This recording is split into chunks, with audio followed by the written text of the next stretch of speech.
अल्लाह रब्बुल आलमीन कुरान करीम के अंदर इरशाद फरमा रहा है, कुल्लु नफ्सिन ज़ाइक़तुल मौत, कि हर नफ्स को मौत का मज़ा चखना है। मेरे भाइयों, यह एक ऐसी हकीकत है कि जिससे किसी भी इंसान को इनकार नहीं। दुनिया में बहुत सारे मसले हैं, दुनिया में बहुत सारे मामलात है जिसमें किसी का किसी में उसका इख्तलाफ का होना ज़रूरी है। उठा लीजिए नमाज को, नमाज के सिलसिले में इख्तलाफ, रमज़ान में इख्तलाफ, हज में इख्तलाफ, वज़ू करने में इख्तलाफ। हनफी कह रहा है ये, बरेलवी कह रहा है, अहले हदीस कह रहा है, हर चीज़ में इख्तलाफ। लेकिन मेरे भाइयों, मौत एक ऐसी हकीकत है, ये एक ऐसा अटल हकीकत है कि जिस पर किसी भी धर्म वाले को, चाहे वो ईसाई हो, चाहे वो नसरानी हो, चाहे वो मजूसी हो, चाहे वो हिंदू हो, किसी भी धर्म वाले मौत से इनकार नहीं कर सकते हैं। उसमें किसी का इख्तलाफ नहीं है। मौत आना ही है। किसी के पास पहले आता है तो किसी के पास बाद में आता है। लेकिन जब इंसान का वक्त ख़त्म हो जाता है तो फिर अल्लाह तबारक व तआला की तरफ से मलकुल मौत उसके पास पहुंच जाते हैं। ना पहले ना बाद में, बल्कि अजल मुसम्मा एक निर्धारित वक्त है, एक निर्धारित समय है। उस समय में ही आएंगे और ये मौत आकर के आपके रूह को निकाल करके, खींच करके, अगर आप जन्नती होंगे तो आपके रूह को ले जा करके इल्लीन में रख दिया जाएगा।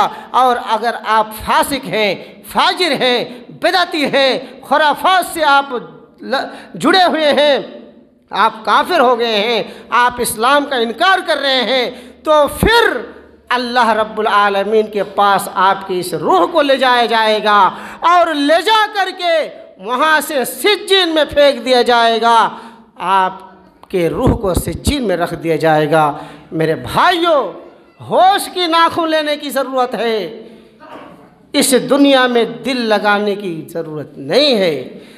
दुनिया में पैसा कमाना और ऐशो आराम करना और अच्छे से रहना, ठाट बाट की ज़िंदगी गुजारना, ये अगर मकसद हमने बना लिया है तो फिर मेरे भाइयों, बथान मोड़ के मेरे भाइयों, तो फिर हम धोखे में है, फिर हम धोखे में हैं। धोखे का सामान है मेरे भाइयों दुनिया। हम नमाज में दुआ करते हैं, रब्बना आतिना फिद दुनिया हसना। अल्लाह से दुनिया मांगिए, मांगने की ज़रूरत है।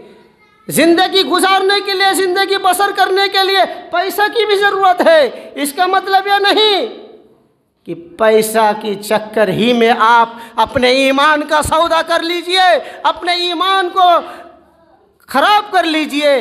धोखाधड़ी, घूस, सूद, सब चीज़ आपके अंदर मौजूद है। मेरे भाइयों, हमारे मसाजिद में ऐसे मुसल्ली भी मिलेंगे जो नमाज भी पढ़ता है, लेकिन अगर उसके बैकग्राउंड को देखा जाएगा, अगर उनसे उसके बारे में उनके पड़ोसी को पूछा जाएगा तो वो पड़ोसी ज़रूर कहेगा कि ये तो नमाज ज़रूर पढ़ता है, हाजी साहब भी है, बैतुल्लाह शरीफ से हज करके भी आया है, लेकिन जानते हैं मौलाना ये सूदखोर है।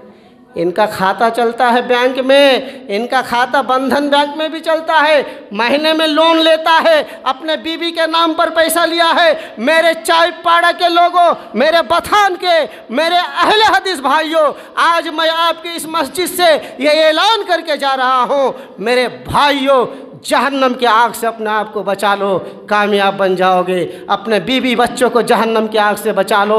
अल्लाह रब्बुल आलमीन कुरान करीम के अंदर इरशाद फरमाता है, कू अनफुसकुम व अहलीकुम नारा, तुम अपने आप को जहन्नम से बचाओ, तुम अपने आप को जहन्नम से गिरने से बचा लो। और उसके बाद ही फिर हुक्म हो रहा है, व अहलीकुम नारा, तुम खुद ही बचे मत रहो, खुद ही बचे मत रहो, बल्कि तुमने जिसको पैदा किया है, तुम्हारा लड़का है, तुम हाजी साहब हो, तुम नमाजी हो, तुम तो जहन्नम की आग से बचने की कोशिश कर रहे हो, 5 वक्त की नमाज़ पढ़ रहे हो, लेकिन तुम्हारा लड़का नमाज नहीं पढ़ रहा है, तुम्हारी लड़की नमाज नहीं पढ़ रही है, तुम्हारी बहू नमाज नहीं पढ़ रही है। मेरे भाइयों, उनको भी जहन्नम से बचाने की ज़रूरत है। आप जानते हैं आपकी बेटी आपके घर से निकलती है, कितने बजे निकलती है और कब आती है, इसके बारे में आप सवाल करना चाहिए आपको। बेटी तुम जब घर से निकलती हो कॉलेज के नाम पर, यूनिवर्सिटी के नाम पर, तो फिर तुम इतने लेट से घर क्यों पहुंचती हो? ये बाप की जिम्मेदारी है, ये बड़े भाई की जिम्मेदारी है। अगर हम अपने कौम को इससे नहीं बचाएंगे तो फिर मेरे भाइयों, दूर नहीं है कि हम अल्लाह ताला के सामने खड़े नहीं हो पाएंगे, अल्लाह ताला के सामने हम जवाब नहीं दे पाएंगे।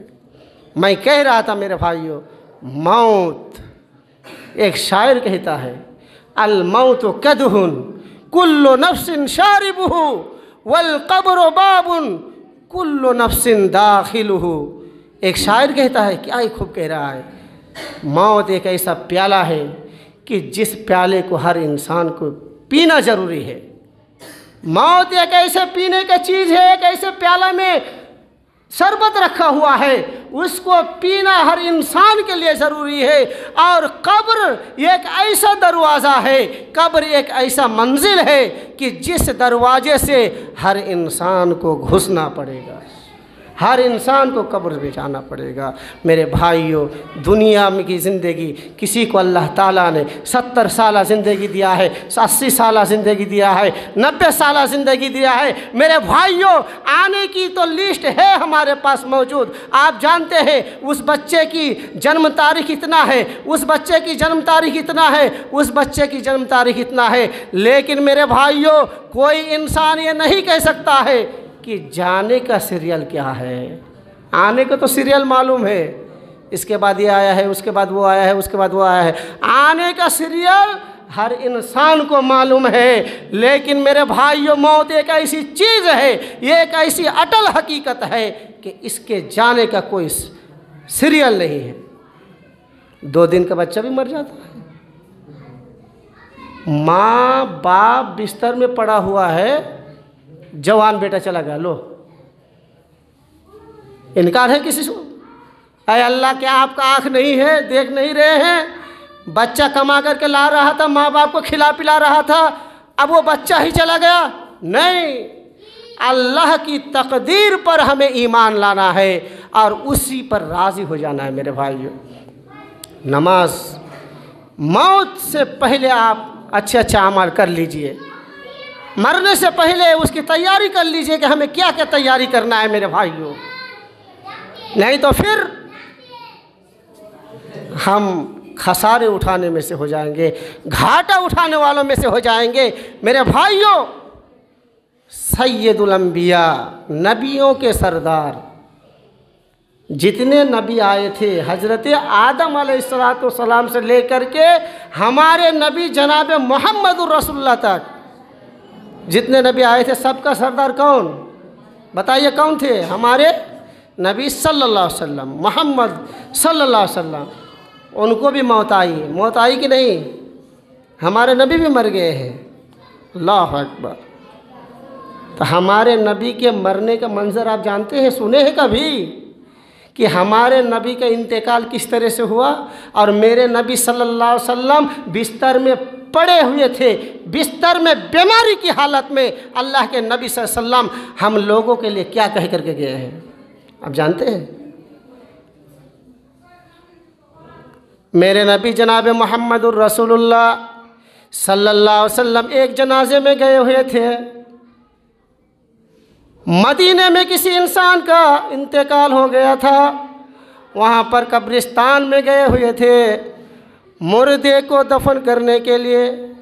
मुर्दे को दफन करने के बाद जब मोहम्मदुर रसूलुल्लाह सल्लल्लाहु अलैहि वसल्लम अपने घर पहुँचते हैं तो अपने सर में बहुत ही ज़्यादा दर्द महसूस कर रहे हैं और बुखार से काँप रहे हैं। हज़रत आयशा से कहा, ओ आयशा, मुझे बहुत ज़्यादा बुखार है, मैं रह नहीं पा रहा हूँ, मैं क्या करूँ। मेरे भाइयों कुर्बान जाइए हज़रत आयशा रज़ी अल्लाह ताला अन्हा पर। हज़रत आयशा रज़ी अल्लाह ताला अन्हा ने अपने ओढ़नी को फाड़ करके, कपड़े को फाड़ करके पानी में भिगो देती है और भिगो करके मुहम्मदुर रसूलुल्लाह के सर पर इस पेशानी में बैठा देते हैं।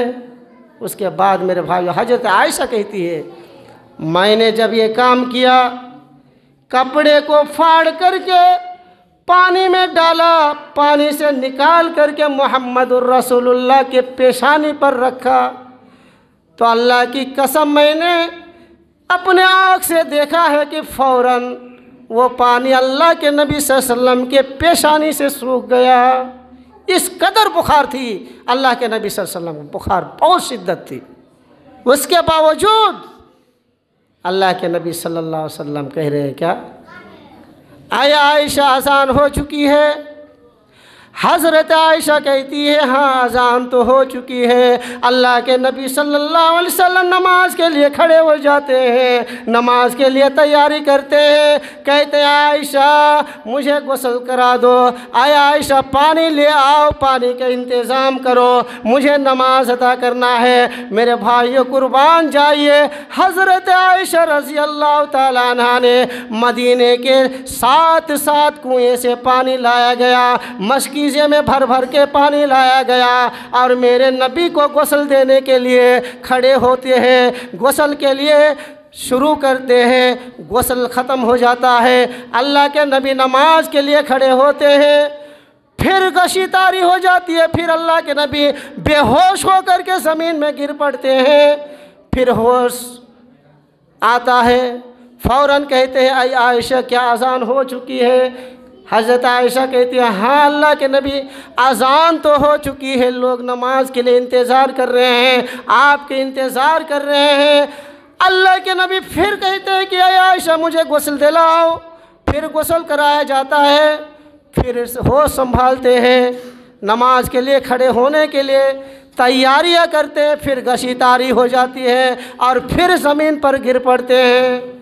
लास्ट में मेरे भाइयों अल्लाह के नबी सल्लल्लाहु अलैहि वसल्लम ने हुक्म दिया, आय आयशा अब मैं अकेले चल कर के मस्जिद में जा नहीं सकता, जाओ हज़रत अली को बुला दो, हज़रत फ़ज़ल बिन अब्बास को बुला लो, दोनों के सहारे पर मैं मस्जिद तक पहुंचूंगा, नमाज पढ़ा दूँ। मेरे भाइयों हज़रत अली को बुलाया गया, फ़ज़ल बिन अब्बास को बुलाया गया और मेरे नबी जनाब मुहम्मदुर रसूलुल्लाह सल्लल्लाहु अलैहि वसल्लम दोनों के कंधे पर हाथ रख करके, आए मेरे मुसलमान भाइयों, आए अहले हदीस भाइयों, गौर से सुनिए, मेरे नबी दोनों के कंधे पर हाथ रख करके चल रहे थे। मेरे नबी का पैर ज़मीन से घिसट रहा था। ऐसी हालत में मेरे भाइयों अल्लाह के नबी मस्जिद तक पहुँचते हैं, देख रहे हैं मंजर क्या देख रहा है, हज़रत अबू बकर नमाज के लिए खड़े हो गए हैं मुसल्ले पर। अल्लाह अकबर। कौन? अबू बकर। अल्लाह के नबी के बाद अबू बकर खलीफा हुए थे कि नहीं? अबू बकर नमाज पढ़ा रहे। अबू बकर रज़ी अल्लाह ताला अन्हु सिद्दीक़ है, नबी को सबसे पहले नबूवत की शहादत देने वाले अबू बकर रज़ी अल्लाह ताला अन्हु सबसे पहले कहा था, हाँ आप अल्लाह के नबी और उसके रसूल हैं। पीछे हटने लगे, मोहम्मद को देखा कि मेरी तरफ आ रहे हैं, मस्जिद में नमाज के लिए मुसल्ली की तरफ आ रहे हैं। हज़रत अबू बकर रज़ी अल्लाह ताला अन्हु नमाज ही की हालत में मेरे भाइयों पीछे हटने लगे, पीछे हटने लगे। मेरे नबी ने इशारा किया, आए अबू बकर हटने की ज़रूरत नहीं है, तुम अपने जगह पर कायम रहो। चुनांचे मेरे भाइयों अल्लाह के नबी सल्लल्लाहु अलैहि वसल्लम को ले जा करके हज़रत अबू बकर के दाएँ जानिब बैठा दिए गए, दाएँ जानिब बैठ गए और फिर अल्लाह के नबी सल्लल्लाहु अलैहि वसल्लम नमाज शुरू किए। अल्लाह के नबी की इक्तिदा में अल्लाह के नबी अल्लाह अकबर कह रहे थे, उनकी आवाज़ को अबू बकर तमाम लोगों तक पहुंचा रहे थे। ऐसी हालत में भी मेरे भाइयों मेरे नबी नमाज नहीं छोड़े। कह सकते थे घर में पढ़ लेता हूँ, या फिर नमाज की क्या, हमारे तो अगले और पिछले सारे गुनाह माफ़, हमें नमाज पढ़ने की क्या ज़रूरत है। मेरे नबी जनाब मुहम्मदुर रसूलुल्लाह सल्लल्लाहु अलैहि वसल्लम क्या कह रहा है, आए लोगों अल्लाह से ज़्यादा इस्तिग़फ़ार किया करो, तौबा किया करो, क्योंकि मैं मोहम्मद रात और दिन में 100 मरतबा 70 मरतबा अल्लाह से इस्तिग़फ़ार करता हूँ।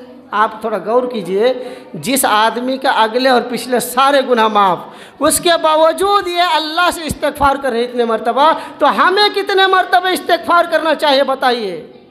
हम तो चलते चलते कितने गुनाह कर बैठते हैं, चुगलखोरी करते हैं, गीबत करते हैं, एक दूसरे को ताना तशनी करते हैं, बद ज़बान से हम गालियाँ बकते हैं, अपने बच्चों को गाली देते हैं, रास्ते में जो मिलते हैं उसको गाली देते हैं। हमें कितना ज़्यादा इस्तिग़फ़ार करना चाहिए।